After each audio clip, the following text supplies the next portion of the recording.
나 아버지다. 낯선 번호로 걸려온 전화에서 들린 첫 마디였습니다. 저는 한동안 아무 말도 하지 못했어요. 제게 아버지는 이미 오래전에 죽은 사람과 같았거든요. 제가 12살이던 어느 아침 아버지는 말 한마디 없이 집을 나갔습니다. 어머니는 그날부터 새벽마다 일을 나갔고 저는 혼자 밥을 차려 먹고 학교에 갔죠. 그렇게 40년이 흘렀습니다. 어머니 장례를 치른 지 얼마 되지 않은 날 그 사람이 다시 전화를 한 겁니다. 어디세요? 제가 겨우 묻자 전화기 너머에서 떨리는 목소리가 들렸습니다. 문 앞에 있다. 문을 열자 등이 굽고 머리가 하얀 노인이 서 있었습니다. 손에는 낡은 봉투 하나가 들려 있었어요. 내 어머니한테 줬어야 하는 건데 너무 늦었다. 봉투 안에는 한 번도 붙이지 못한 편지들이 가득했습니다. 저는 편지를 들고 한참 그 노인을 바라봤습니다. 그리고 제가 한 행동에 아버지는 얼굴이 새파랗게 질렸습니다. 안녕하세요. 오늘의 이야기 시작합니다. 저는 올해 52입니다. 어릴 적 제 기억 속 아버지는 늘 조용한 사람이었습니다. 말수가 많지도 않았고 다정한 편도 아니었어요. 그래도 아주 어릴 때는 아버지가 집에 있다는 것만으로도 든든했던 기억이 있습니다. 비 오는 날이면 우산을 들고 학교 앞에 서 있던 모습도 어렴풋이 남아있어요. 장난감 하나 사준 적은 거의 없었지만 시장에서 붕어빵을 사오면 꼭 제 몫을 먼저 챙겨주셨습니다. 그런데 제가 12살이 되던 해 모든 게 바뀌었습니다. 어느 날 아침이었어요. 눈을 떴는데 집안이 이상하게 조용했습니다. 아버지가 늘 앉아있던 밥상 앞자리가 비어 있었어요. 신발장에 아버지 신발도 없었습니다. 처음엔 일찍 나가신 줄 알았습니다. 그런데 저녁이 되어도 아버지는 돌아오지 않았어요. 어머니는 아무 말도 하지 않았습니다. 밥을 차리고 제 앞에 숟가락을 놓고 조용히 앉아 계셨죠. 저는 물었습니다. 엄마, 아빠는? 어머니는 잠깐 손을 멈추더니 말했습니다. 밥 먹어. 그게 전부였습니다. 아이도 압니다. 어른이 대답을 피할 때는 묻지 말아야 한다는 걸요. 그날 밤 저는 이불 속에서 한참 눈을 뜨고 있었습니다. 대문이 열리는 소리가 들릴까봐 귀를 기울였어요. 하지만 아버지는 돌아오지 않았습니다. 다음 날도 그 다음 날도 마찬가지였습니다. 아버지는 짐도 챙기지 않았습니다. 옷장에는 낡은 작업복 몇 벌이 그대로 있었고 책상 서랍에는 오래된 손목시계도 남아 있었어요. 편지도 없었습니다. 설명도 없었고 약속도 없었죠. 그냥 사라진 겁니다. 어머니는 그날부터 새벽같이 일을 나가셨습니다. 전에는 집에서 부업을 조금 하셨는데 아버지가 사라진 뒤로는 식당일, 청소일, 공장일까지 닥치는 대로 하셨어요.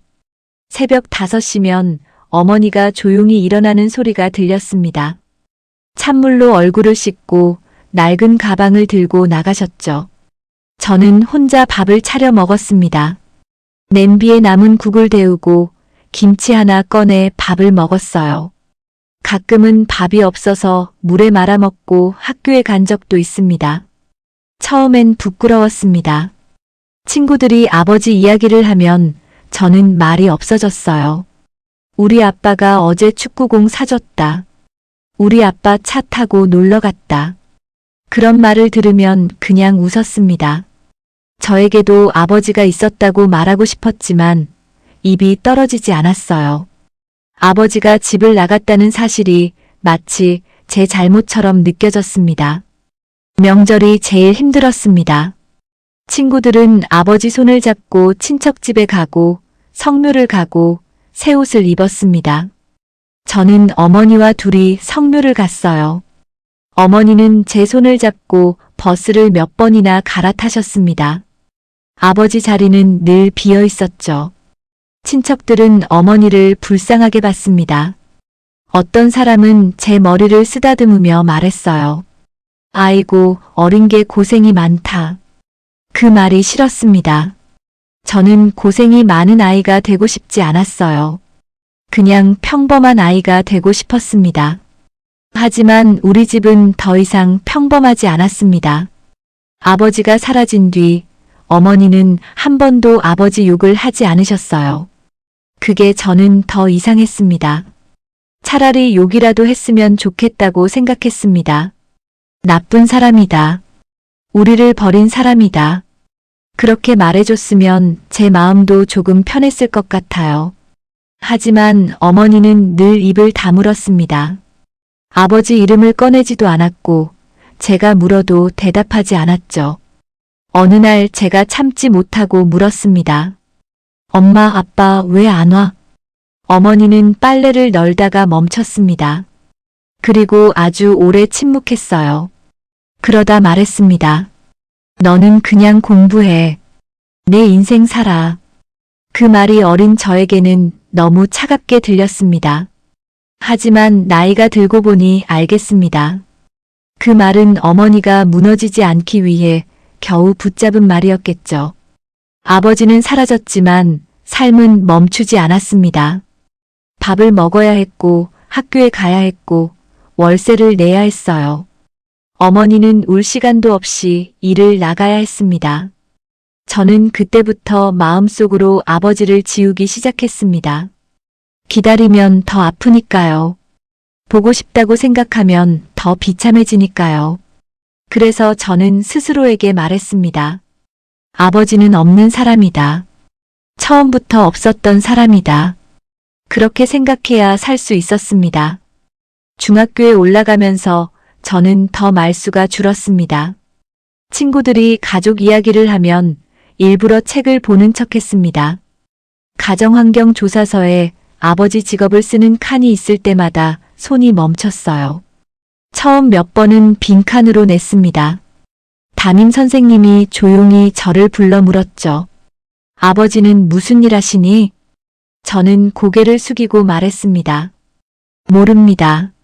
선생님은 더 묻지 않았습니다. 그 침묵이 고마우면서도 서러웠어요. 그때부터 저는 빨리 어른이 되고 싶었습니다. 어머니가 더 이상 새벽에 나가지 않아도 되게 하고 싶었고 누군가의 도움을 기다리는 사람이 되고 싶지 않았습니다. 고등학교 때는 방과 후에 아르바이트를 했습니다. 처음엔 신문 배달을 했고 나중엔 분식집에서 설거지를 했어요. 어머니는 그걸 알고 크게 화를 내셨습니다. 공부해야지 왜 그런 걸 해? 저는 대들었습니다. 엄마 혼자 일하는 건 괜찮고? 그날 어머니는 제 뺨을 때리셨습니다. 처음이자 마지막이었어요. 때리고 나서 어머니가 더 놀란 얼굴이었습니다. 저는 방으로 들어가 문을 닫았고 어머니는 한참 문 밖에 서 계셨어요. 밤이 깊어졌을 때 어머니가 조용히 말했습니다. 미안하다.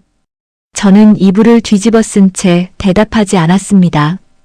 그런데 그날 새벽 물 마시러 나왔다가 어머니가 부엌에서 혼자 우는 걸 봤습니다. 소리도 내지 않고 어깨만 떨고 계셨어요. 그 모습을 본 뒤로 저는 어머니 앞에서 아버지 이야기를 하지 않았습니다. 아버지라는 단어는 우리 집에서 금기어가 되었습니다. 사람들은 시간이 지나면 잊힌다고 말합니다. 하지만 어떤 상처는 잊히는 게 아니라 모양이 바뀝니다. 처음에는 기다림이었다가 그 다음엔 원망이 되고 나중에는 무관심처럼 굳어지죠. 저에게 아버지는 그렇게 굳은 이름이었습니다. 대학은 포기했습니다. 성적이 아주 나쁘지는 않았지만 등록금이 문제였어요. 장학금을 받을 수 있을지도 몰랐고 생활비까지 생각하면 엄두가 나지 않았습니다. 어머니는 어떻게든 보내겠다고 하셨습니다. 네가 공부하고 싶으면 해야지. 엄마가 더 일하면 돼. 그 말에 저는 화가 났습니다. 엄마 몸은 철이야? 언제까지 일만 할 건데? 어머니는 아무 말도 못 하셨어요. 결국 저는 취직했습니다. 처음엔 공장 생산직으로 들어갔고, 나중에는 작은 업체에서 영업일을 배웠습니다. 쉽지 않았습니다. 학력이 높지 않다는 이유로 무시도 당했고, 나이가 어린데도 집안 가장처럼 굴어야 했어요. 하지만 저는 버텼습니다. 어머니가 버틴 세월에 비하면 제 고생은 아무것도 아니라고 생각했죠.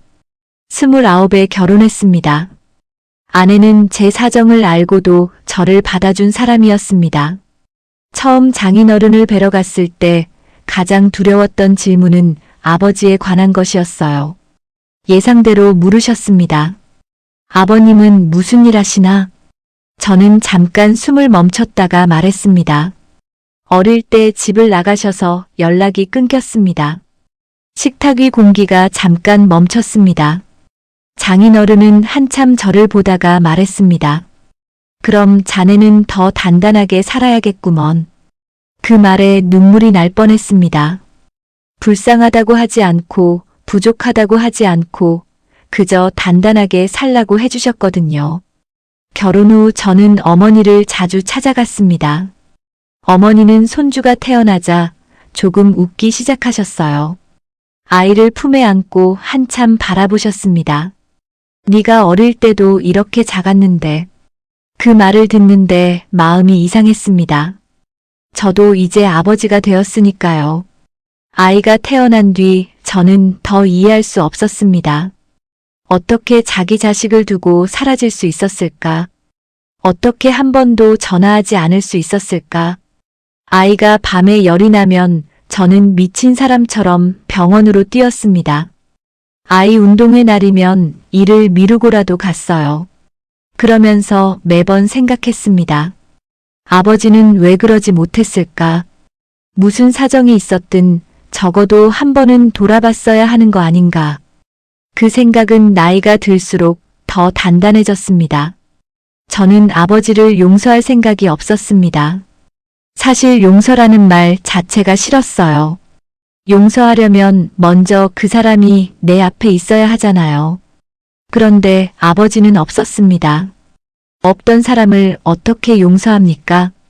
그냥 제 삶에서 지워버리는 게 최선이었습니다. 저는 그렇게 믿고 살았습니다. 세월은 이상하게 흘러갑니다. 어릴 때는 하루가 길었는데 어른이 되고 나니 10년이 금방 지나가더군요.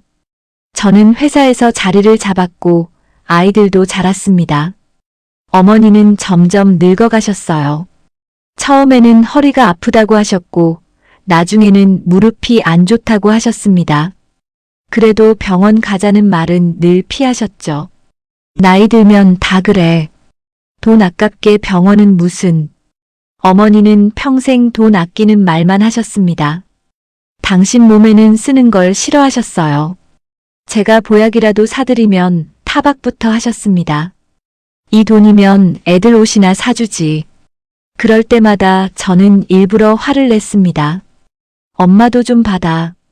평생 주기만 했으면 이제 받을 줄도 알아야지. 어머니는 웃으셨지만 그 웃음 뒤에 어색함이 있었습니다. 받는 법을 배우지 못한 사람의 얼굴이었어요. 어머니는 제 아이들에게 아버지 이야기를 한 번도 하지 않았습니다. 아이들이 어릴 때 물은 적이 있어요. 할머니, 할아버지는 어디 있어? 그때 어머니는 잠깐 멈추셨습니다. 그리고 말했습니다. 멀리 갔다. 아이들은 더 묻지 않았습니다. 저는 그 말이 싫었습니다. 멀리 갔다. 그 말은 언젠가 돌아올 사람에게 쓰는 말 같았거든요. 아버지는 돌아오지 않았습니다. 적어도 저는 그렇게 믿었습니다. 어머니는 칠순을 넘기고부터 부쩍 약해지셨습니다. 예전에는 아침마다 동네를 한 바퀴 돌던 분이었는데 어느 순간 계단을 힘들어 하셨어요. 병원에서는 큰 병은 아니지만 몸이 많이 지쳐 있다고 했습니다. 긴 세월의 노동이 몸에 남은 거라고 했어요. 그 말을 듣는데 가슴이 먹먹했습니다. 긴 세월의 노동. 그 말이 어머니의 인생을 다 말해주는 것 같았습니다. 어머니는 제게 자주 말했습니다. 나는 괜찮다. 그 말은 세상에서 제일 믿기 어려운 말이었습니다. 괜찮다는 사람들은 대개 괜찮지 않더라고요. 특히 어머니 같은 사람들은 더 그랬습니다. 어느 겨울 어머니가 넘어지셨습니다. 큰 사고는 아니었지만 고관절 쪽에 금이 갔고 입원하셔야 했습니다. 병실 침대에 누운 어머니는 처음으로 아주 작아 보였어요. 저는 침대 옆 의자에 앉아 어머니 손을 잡았습니다. 손등에 핏줄이 선명했습니다. 그 손으로 얼마나 많은 그릇을 닦고 빨래를 하고 남의 집 바닥을 닦았을까요? 저는 마음속으로 또 아버지를 원망했습니다. 당신이 없어서 이 손이 이렇게 됐다고요. 어느 날 병실에서 어머니가 갑자기 말했습니다. 내 아버지 미워하지 마라. 저는 순간 굳었습니다. 수십 년 동안 꺼내지 않던 이름이었습니다. 왜 갑자기 그 사람 이야기를 해? 어머니는 창밖을 바라보셨습니다. 그냥 사람이 다 사정이 있겠지. 저는 화가 났습니다. 엄마는 아직도 그 사람 편을 들어 엄마 인생 이렇게 만든 사람인데 어머니는 천천히 고개를 저었습니다. 편드는 게 아니다. 미워하면 내 마음이 닳는다. 저는 대답하지 않았습니다. 솔직히 그 말이 싫었습니다. 미워하지 말라는 말은 피해자에게 너무 무거운 말이에요. 상처 준 사람은 없는데 상처받은 사람만 마음을 고치라는 말처럼 들렸습니다. 하지만 어머니는 더 이상 말하지 않으셨습니다. 퇴원 후 어머니는 조금씩 회복하셨지만 예전 같지는 않았습니다. 저는 더 자주 찾아갔고 반찬도 챙겨드렸습니다. 아내도 어머니를 잘 모셨습니다. 어머니는 늘 고맙다고 하셨어요. 며느리한테 미안하다. 너도 바쁜데 자꾸 오게 해서 미안하다. 어머니 입에는 늘 미안하다는 말이 붙어 있었습니다. 그게 저는 속상했습니다. 어머니는 미안할 필요가 없는 사람인데 평생 미안하다고만 하고 사셨어요. 그리고 어느 봄날 어머니는 조용히 세상을 떠나셨습니다. 잠든 것처럼 가셨습니다. 마지막 순간에도 큰 고통 없이 가신 건 다행이었지만 제 마음은 텅 비었습니다. 장례식장에는 많은 사람이 왔습니다. 어머니가 식당에서, 공장에서, 남의 집에서 일하며 알게 된 사람들이었어요. 그들은 하나같이 말했습니다. 참 성실한 분이었어. 남한테 패 끼치는 걸 제일 싫어하셨지. 아들 하나 잘 키우셨다고 늘 자랑하셨어. 그 말을 들을 때마다 저는 울었습니다. 어머니가 저를 자랑했다는 말이 너무 아팠습니다. 저는 어머니에게 충분히 잘했을까요? 그 질문은 장례가 끝난 뒤에도 오래 남았습니다. 어머니를 납골당에 모신 날 저는 혼자 한참 앉아 있었습니다. 사진 속 어머니는 웃고 계셨습니다. 저는 작은 목소리로 말했습니다. 엄마, 이제 쉬어. 이제 아무 걱정하지 마. 그때만 해도 몰랐습니다. 어머니가 떠나고 얼마 지나지 않아 과거에서 전화 한 통이 걸려올 줄은요. 어머니 장례를 치르고 한 달쯤 지났을 때였습니다. 집은 이상하게 조용했습니다. 어머니가 계실 때는 주말마다 전화를 드리거나 찾아갔는데 이제는 그 시간이 통째로 비어버렸어요. 휴대폰을 들었다가도 걸 곳이 없었습니다. 아내는 조용히 제 곁을 지켜줬습니다. 당신 너무 참지 마. 저는 고개만 끄덕였습니다. 참는 건 제게 너무 익숙한 일이었습니다. 그날 저녁 낯선 번호로 전화가 왔습니다. 평소 같으면 받지 않았을 번호였어요. 그런데 이상하게 손이 갔습니다. 여보세요. 전화기 너머에서 한참 아무 소리도 나지 않았습니다. 저는 잘못 걸린 전화인 줄 알고 끊으려 했어요. 그때 아주 낮고 떨리는 목소리가 들렸습니다. 나다. 저는 미간을 찌푸렸습니다. 누구세요? 잠깐의 침묵 뒤 그 목소리가 다시 말했습니다. 나 아버지다. 그 순간 시간이 멈춘 것 같았습니다. 심장이 한번 크게 내려앉았어요. 아버지. 그 단어를 남의 입이 아니라 전화기 너머에서 듣는 순간 저는 아무 말도 할 수 없었습니다. 수십 년 동안 지워버렸다고 생각한 이름이 한순간에 되살아났습니다. 저는 겨우 물었습니다. 누구라고요? 내 아버지다. 목소리는 늙어 있었습니다. 제가 기억하는 아버지 목소리와는 달랐어요. 하지만 이상하게도 알아볼 수 있었습니다. 피가 기억하는 목소리라는 게 있는 걸까요? 저는 손에 힘이 들어갔습니다. 왜 전화했습니까? 아버지는 한동안 대답하지 못했습니다. 숨소리만 들렸어요. 그러다 말했습니다. 내 어머니 소식 들었다. 저는 눈을 감았습니다. 이제 와서요?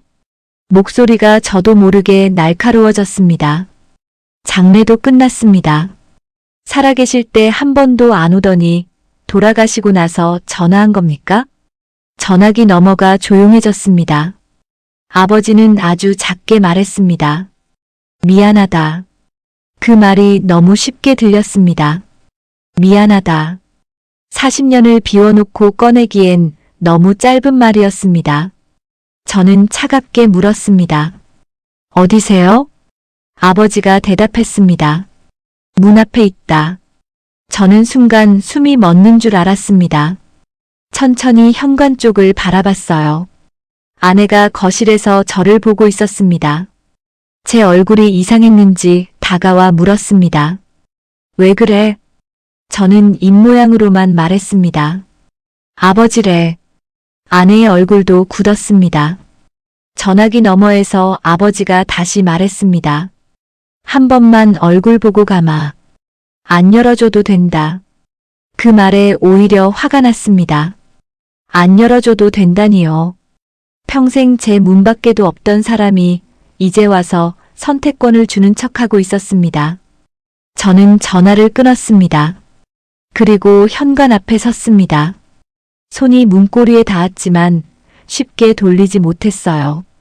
열어야 하나, 닫아야 하나. 이 문 하나에 40년이 걸려 있었습니다. 아내가 조용히 제 옆에 섰습니다. 당신이 정해. 안 열어도 돼. 그 말이 오히려 제 마음을 움직였습니다. 열어야 한다는 말이었다면 저는 더 버텼을 겁니다. 하지만 안 열어도 된다는 말을 듣자 선택이 제 것이 되었습니다. 저는 천천히 문을 열었습니다. 문 앞에는 등이 굽은 노인이 서 있었습니다. 머리는 하얗게 새었고 얼굴에는 깊은 주름이 파여 있었어요. 낡은 점퍼를 입고 손에는 오래된 봉투 하나를 꼭 쥐고 있었습니다. 제가 기억하던 아버지와는 전혀 다른 사람이었습니다. 하지만 그 사람이 아버지라는 걸 저는 알 수 있었습니다. 노인은 제 얼굴을 보자마자 고개를 숙였습니다. 미안하다. 저는 아무 말도 하지 않았습니다. 정확히는 할 말이 너무 많아서 아무 말도 나오지 않았어요. 왜 갔냐고 묻고 싶었습니다. 왜 한 번도 찾지 않았냐고 소리치고 싶었어요. 어머니가 어떻게 살았는지 아느냐고, 내가 어떤 아이였는지 아느냐고 묻고 싶었습니다. 하지만 제 입에서 나온 말은 아주 짧았습니다. 왜 오셨습니까? 아버지는 봉투를 내밀었습니다. 손이 떨리고 있었어요. 이거 내 어머니한테 줬어야 하는 건데. 너무 늦었다. 저는 봉투를 받지 않았습니다. 아버지 손은 계속 허공에 떠 있었습니다. 그 모습이 초라했습니다. 하지만 저는 그 초라함에 바로 마음이 약해지고 싶지 않았습니다. 초라하다고 해서 죄가 사라지는 건 아니니까요. 아내가 조용히 제 팔을 잡았습니다. 저는 결국 봉투를 받았습니다. 봉투는 오래되어 가장자리가 닳아 있었고 손때가 묻어 있었습니다. 안에는 편지들이 가득했습니다. 전부 어머니 이름이 적힌 편지였습니다. 하지만 우표도 소인도 없었습니다. 한 번도 붙이지 못한 편지들이었죠. 저는 첫 장을 꺼냈습니다. 종이는 누렇게 발에 있었습니다. 떨리는 손으로 펼쳤어요. 거기엔 이렇게 적혀 있었습니다. 여보, 나 때문에 고생하는 거 알아.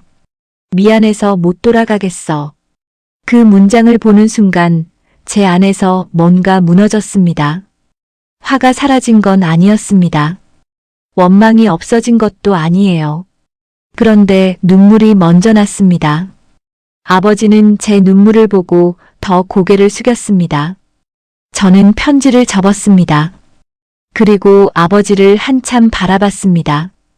그때 제가 한 말에 아버지 얼굴이 새파랗게 질렸습니다. 내일 아침 어머니한테 갑시다. 아버지는 고개를 들었습니다. 뭐? 저는 봉투를 꽉 쥔 채 말했습니다. 이 편지 어머니 앞에서 직접 읽으세요. 그 순간 아버지의 입술이 파랗게 질렸습니다. 그는 아무 말도 하지 못했습니다. 아버지는 그날 밤 제 집에 들어오지 못했습니다. 제가 못 들어오게 한 건 아니었어요. 오히려 저는 잠깐 들어와 앉으라고 했습니다. 하지만 아버지가 고개를 저었습니다. 아니다. 근처 여관에 있겠다. 그 말이 어딘가 익숙했습니다. 도망치는 사람의 말투였습니다. 저는 차갑게 말했습니다. 이번에도 도망가실 겁니까? 아버지의 어깨가 움찔했습니다. 그는 한참 있다가 말했어요. 내일 아침 우마. 저는 대답하지 않았습니다. 문이 닫힌 뒤 저는 거실에 앉아 봉투 속 편지들을 꺼냈습니다. 아내가 제 옆에 조용히 앉았습니다. 편지는 수십 통이 넘었습니다. 날짜도 제각각이었어요. 제가 13살 때쯤 쓰인 편지도 있었고 20살 무렵의 편지도 있었습니다. 어머니 생일 즈음 쓴 편지도 있었고 제 졸업식 무렵으로 보이는 편지도 있었죠. 하지만 모두 붙여지지 않았습니다. 저는 한 장씩 읽어 내려갔습니다. 처음 편지에는 후회가 가득했습니다. 당신과 아이 얼굴을 볼 자격이 없다. 빚쟁이들이 집까지 찾아갈까봐 겁이 난다. 내가 돌아가면 당신들이 더 힘들어질까봐 못 간다. 저는 손을 멈췄습니다. 빚. 어머니는 한 번도 그런 이야기를 하지 않았습니다. 아버지가 집을 나간 이유를 저는 여자 때문이거나 책임지기 싫어서라고 생각했습니다. 물론 어떤 이유도 가족을 버린 변명이 될 수는 없습니다. 하지만 편지 속 아버지는 적어도 도망쳤다는 사실을 알고 있었습니다. 그는 자신을 합리화하지 않았어요. 그게 오히려 더 마음을 복잡하게 했습니다. 다음 편지에는 제 이야기가 나왔습니다. 아들이 이제 중학교에 갔겠지. 교복 입은 모습을 한 번만 보고 싶다. 하지만 내가 나타나면 그 아이가 더 상처받을까봐 발길을 돌렸다. 저는 이를 악물었습니다. 상처받을까봐 안 왔다니요. 이미 상처는 받았습니다. 아버지가 없는 하루하루가 상처였고 설명 없이 버려진 시간이 상처였습니다. 상처를 주고도 멀리서 걱정했다는 말은 너무 비겁하게 느껴졌습니다. 또 다른 편지에는 이런 문장이 있었습니다. 여보, 당신이 나를 욕하면서라도 살았으면 좋겠다. 나를 기다리지는 말아라. 나는 돌아갈 자격이 없다. 저는 편지를 내려놓았습니다. 아내가 조용히 물었습니다. 괜찮아? 저는 대답하지 못했습니다. 괜찮지 않았습니다. 화가 났고 불쌍하기도 했고 어머니가 더 안쓰러웠습니다. 아버지가 보낸 편지를 어머니가 받았다면 어땠을까요? 조금이라도 덜 외로웠을까요? 아니면 더 무너졌을까요? 그건 이제 아무도 알 수 없었습니다. 한참 뒤 저는 가장 오래된 편지와 가장 최근의 편지를 따로 꺼냈습니다. 가장 최근 편지는 불과 몇 달 전 날짜였습니다. 어머니가 돌아가시기 전이었어요. 거기에는 이렇게 적혀 있었습니다. 당신이 아직 살아있다면 한 번만 보고 싶다. 그런데 나는 여전히 용기가 없다. 평생 겁쟁이로 살았다. 저는 편지를 쥔 손에 힘을 줬습니다. 용기가 없었다. 그 말이 모든 것을 설명하는 동시에 아무것도 해결하지 못했습니다. 용기가 없어서 아내를 혼자 고생시켰고, 용기가 없어서 자식의 어린 시절을 비워뒀습니다. 용기가 없었다는 말은 너무 늦은 고백이었습니다. 그날 밤 저는 거의 잠을 자지 못했습니다. 아버지를 용서할 수 있을까 생각했습니다. 아니요. 솔직히 용서는 멀었습니다. 하지만 편지를 읽고 나니 마음이 이상하게 흔들렸습니다. 아버지가 아무 생각 없이 살았던 건 아니구나. 그렇다고 해서 잘했다는 건 아니지만 완전히 잊고 산 것도 아니었구나. 그 사실이 저를 더 힘들게 했습니다. 다음 날 아침 아버지는 정말로 왔습니다.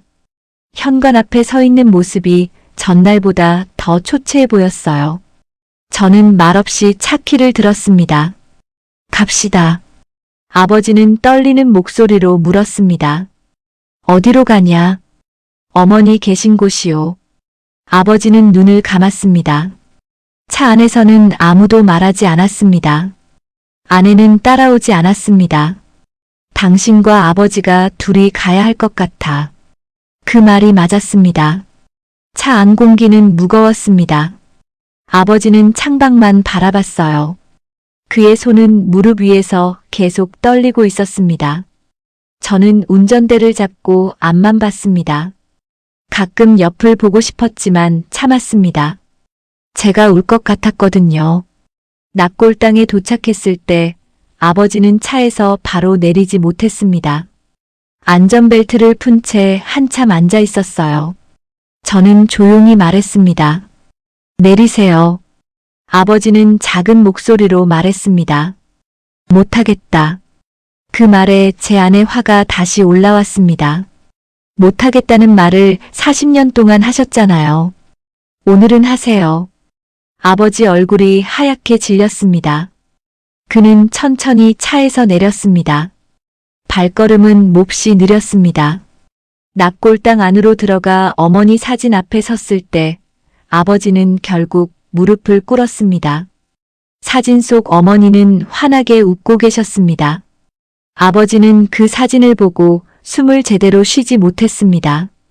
저는 봉투에서 첫 번째 편지를 꺼내 아버지 손에 쥐어주었습니다. 읽으세요. 아버지는 손을 떨었습니다. 내가. 읽으세요. 제 목소리는 차분했지만 단호했습니다.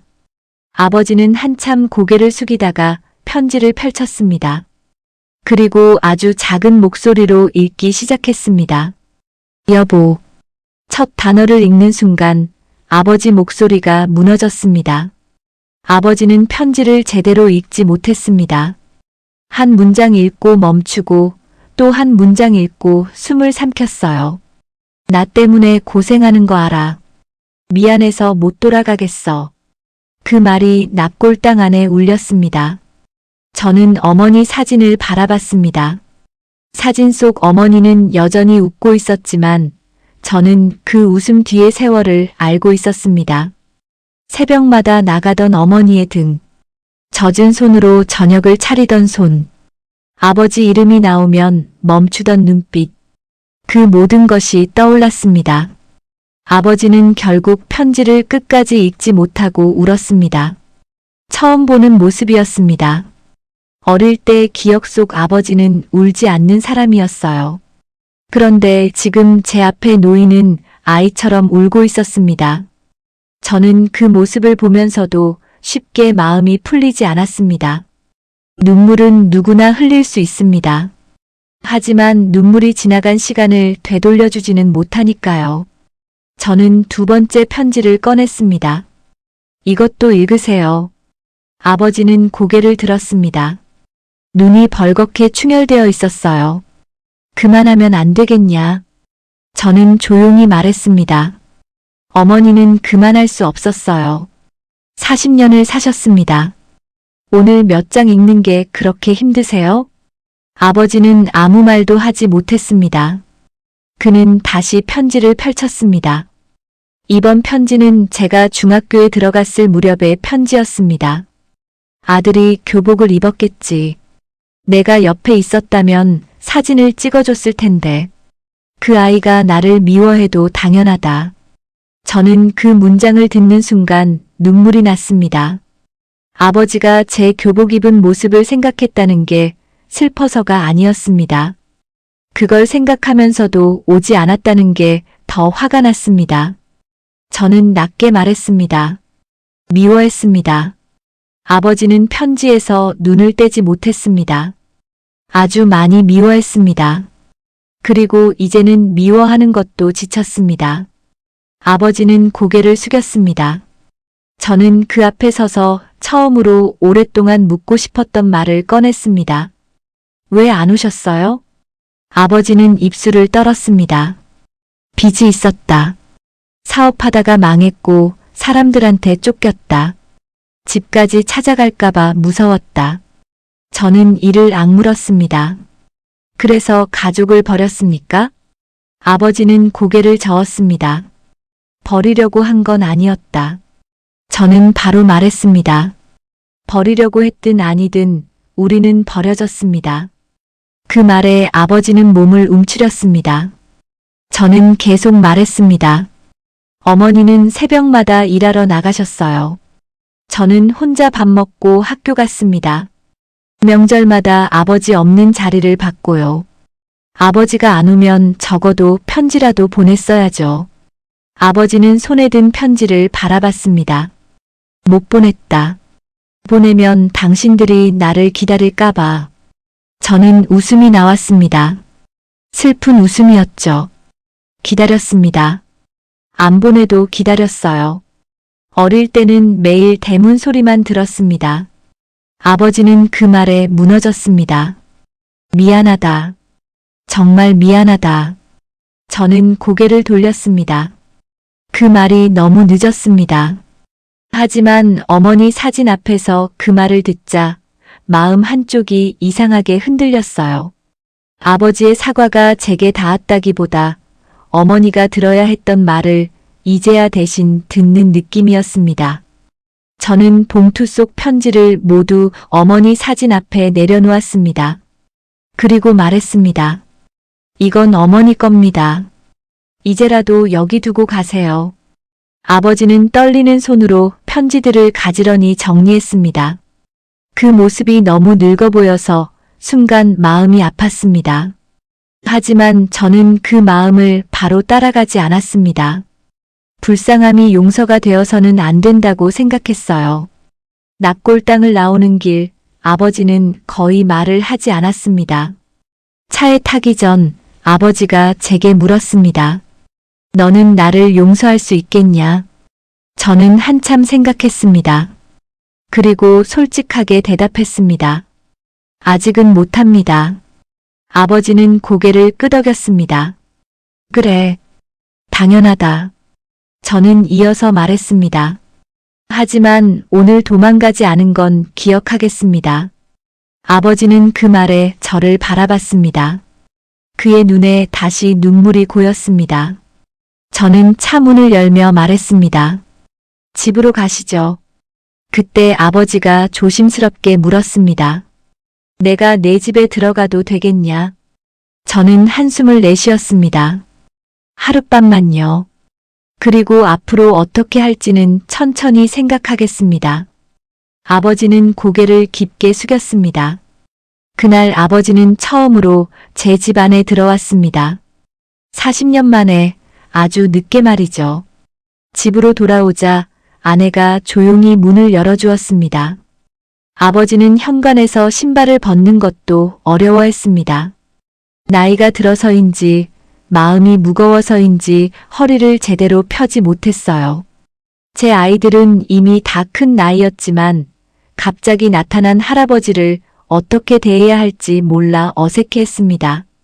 저는 아이들에게 미리 말해두었습니다. 오늘 할아버지가 오신다. 아이들은 놀랐습니다. 그동안 제 아버지 이야기를 거의 듣지 못했으니까요. 첫째가 물었습니다. 아빠, 괜찮아? 저는 대답했습니다. 괜찮지는 않아. 그래도 만나야 할 것 같아. 그 말이 제 진심이었습니다. 아버지를 보고 싶었던 건 아닙니다. 그렇다고 완전히 외면하고 싶지도 않았어요. 저도 제 마음을 정확히 알 수 없었습니다. 아버지는 거실 한쪽에 조심스럽게 앉았습니다. 마치 남의 집에 온 사람처럼 몸을 작게 만들었어요. 아내가 따뜻한 차를 내왔습니다. 아버지는 컵을 두 손으로 받으며 말했습니다. 고맙습니다. 그 말투가 너무 낯설었습니다. 제 아버지가 제 아내에게 존댓말을 하는 모습을 보며 세월이 얼마나 많이 흘렀는지 실감했습니다. 저녁을 먹을 시간이 되어 아내가 간단히 밥상을 차렸습니다. 된장국과 나물, 생선구이였습니다. 아버지는 숟가락을 들고도 쉽게 먹지 못했어요. 제가 말했습니다. 드세요. 아버지는 작은 목소리로 대답했습니다. 입맛이 없다. 그 말에 저는 조금 날카롭게 말했습니다. 어머니는 입맛 없어도 드셨습니다. 이래야 하니까요. 식탁 위 공기가 얼어붙었습니다. 아내가 제 손등을 살짝 눌렀습니다. 화를 내지 말라는 뜻은 아니었습니다. 제가 너무 무너지지 않게 붙잡아주는 손이었어요. 아버지는 숟가락을 내려놓았습니다.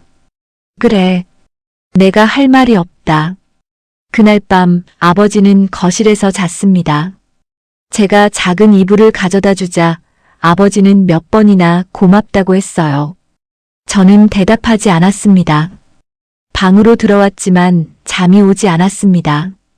거실에서 아버지가 뒤척이는 소리가 들렸어요. 40년 동안 없던 사람이 제 집 거실에 누워있다는 사실이 비현실적으로 느껴졌습니다. 다음 날 아침 저는 아버지와 마주 앉았습니다. 이제 현실적인 이야기를 해야 했습니다. 어디서 지내고 계셨습니까? 아버지는 손을 만지작거리며 말했습니다. 지방여관, 고시원, 일용직 숙소 여기저기. 가족은요?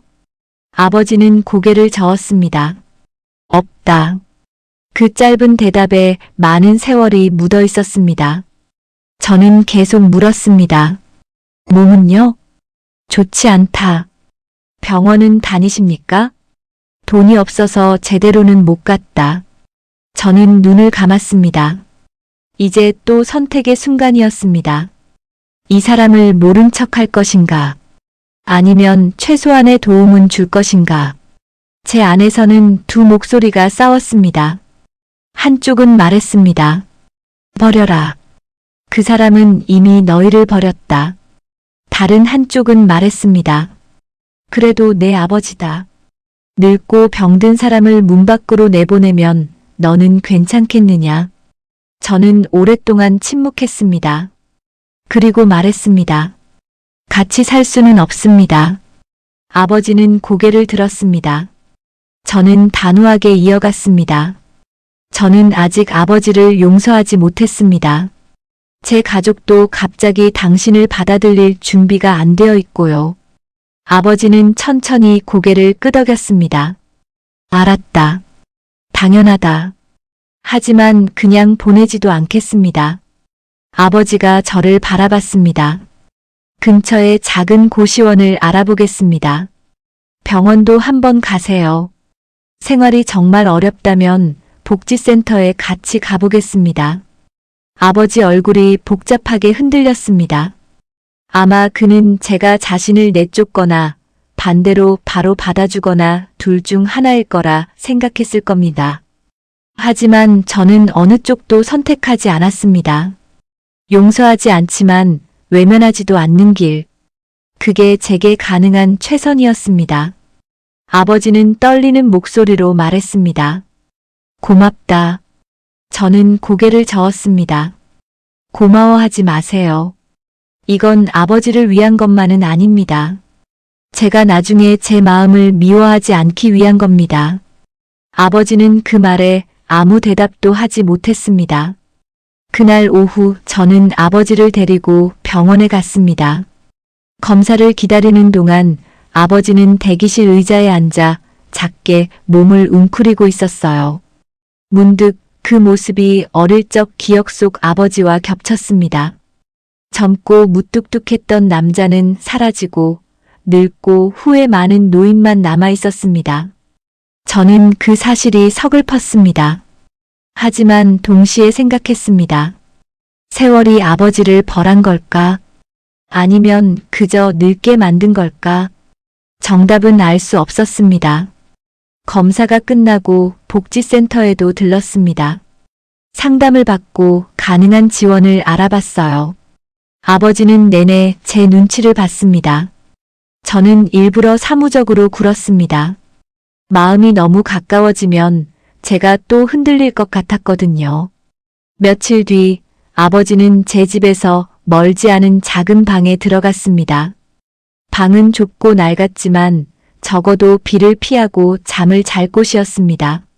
나가면서 아버지가 말했습니다. 가끔 내 얼굴 봐도 되겠냐? 저는 바로 대답하지 못했습니다. 한참 뒤 말했어요. 제가 연락드리겠습니다.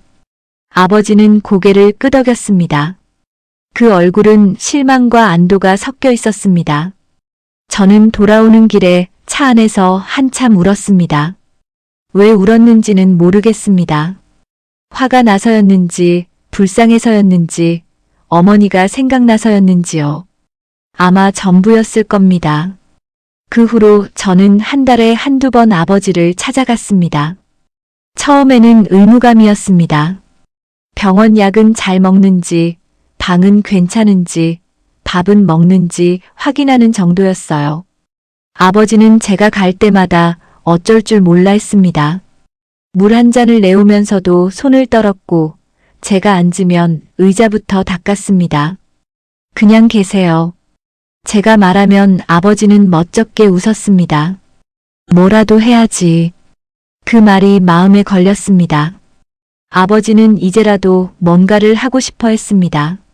하지만 할 수 있는 게 너무 늦어버린 사람이었습니다.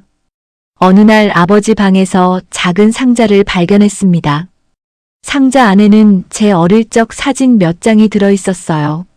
놀랍게도 제가 초등학교 졸업식 때 찍은 사진도 있었습니다. 저는 굳은 얼굴로 물었습니다. 이걸 어떻게 가지고 있어요? 아버지는 한참 망설이다가 말했습니다. 멀리서 봤다. 내 졸업식 날. 저는 말문이 막혔습니다. 왔었다고요? 아버지는 고개를 끄덕였습니다.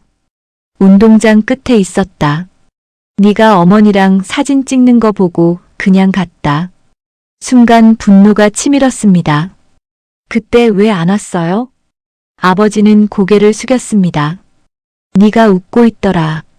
내가 나타나면 그 웃음이 사라질 것 같았다. 저는 이를 악물었습니다. 그래서 또 도망갔네요. 아버지는 대답하지 못했습니다.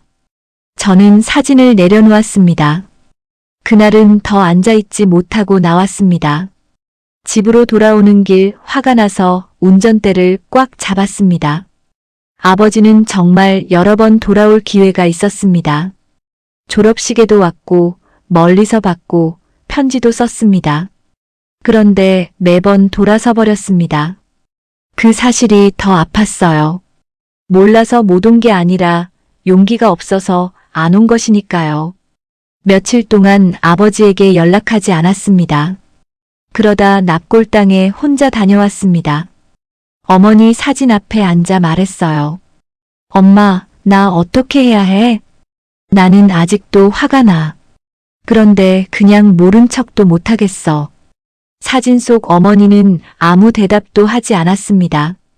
하지만 그날 문득 병실에서 어머니가 했던 말이 떠올랐습니다.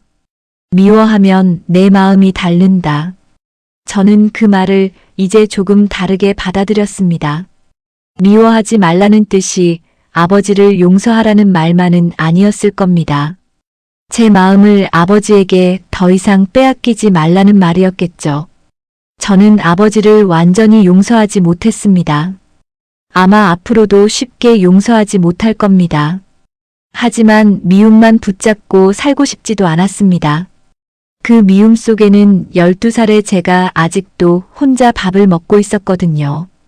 저는 그 아이를 이제 그만 데리고 나오고 싶었습니다. 며칠 뒤 아버지를 다시 찾아갔습니다. 아버지는 제가 안 오는 동안 많이 불안했던 것 같았습니다. 문을 열자마자 말했어요. 내가 또 잘못했구나. 저는 방 안으로 들어가 앉았습니다. 그리고 말했습니다. 아버지, 그 호칭을 입 밖으로 꺼내는데 시간이 걸렸습니다. 아버지는 그 한마디에 눈을 크게 떴습니다. 저는 천천히 말했습니다. 저는 아직 용서 못합니다. 아버지는 고개를 숙였습니다. 안다.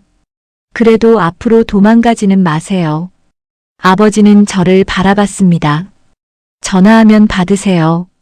아프면 말하세요. 그리고 어머니 기일에는 같이 갑시다. 아버지의 눈에서 눈물이 떨어졌습니다. 그래도 되겠냐? 저는 조용히 대답했습니다. 어머니한테 해야 할 일이 아직 남았잖아요. 그의 어머니 첫 기일에 저는 아버지를 데리고 납골당에 갔습니다. 아버지는 작은 꽃다발을 들고 있었습니다. 어머니 사진 앞에 선 아버지는 한참 말이 없었습니다. 그러다 천천히 입을 열었어요. 여보, 너무 늦었다. 미안하다. 그 말은 여전히 부족했습니다.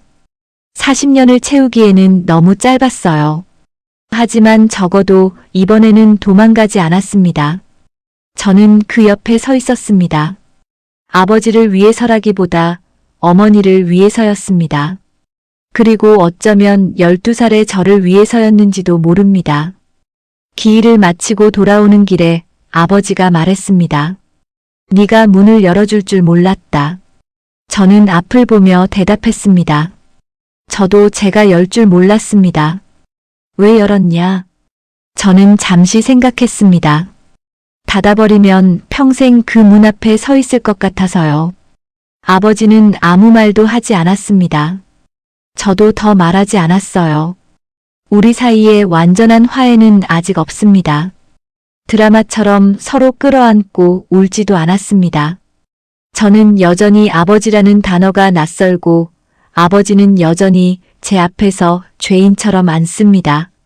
하지만 한 가지는 달라졌습니다. 아버지는 더 이상 사라진 사람이 아닙니다. 그리고 저는 더 이상 버려진 아이로만 남아있지 않습니다. 상처는 없어지지 않았습니다. 다만 그 상처를 바라볼 수 있게 되었어요. 40년이 걸렸습니다. 너무 긴 시간이었고 너무 늦은 만남이었습니다. 하지만 늦었다고 해서 아무것도 할 수 없는 건 아니더군요. 용서가 아니어도 됩니다. 관계가 예전처럼 돌아가지 않아도 괜찮습니다. 다만 도망치지 않고 마주보는 것. 저에게는 그것만으로도 아주 큰 변화였습니다. 어머니가 살아계셨다면 뭐라고 하셨을까요? 아마 아무 말 없이 제 손을 잡아주셨을 겁니다. 그 손의 온도를 떠올리며 저는 오늘도 제 마음을 천천히 정리하고 있습니다. 아버지는 40년 만에 돌아왔습니다. 그 시간 동안 어머니는 혼자 저를 키웠고 저는 아버지 없는 아이로 자랐습니다. 아버지가 남긴 건 설명 없는 빈자리였고 어머니가 남긴 건 말 없는 희생이었습니다. 그래서 저는 오랫동안 아버지를 없는 사람처럼 여기며 살았습니다.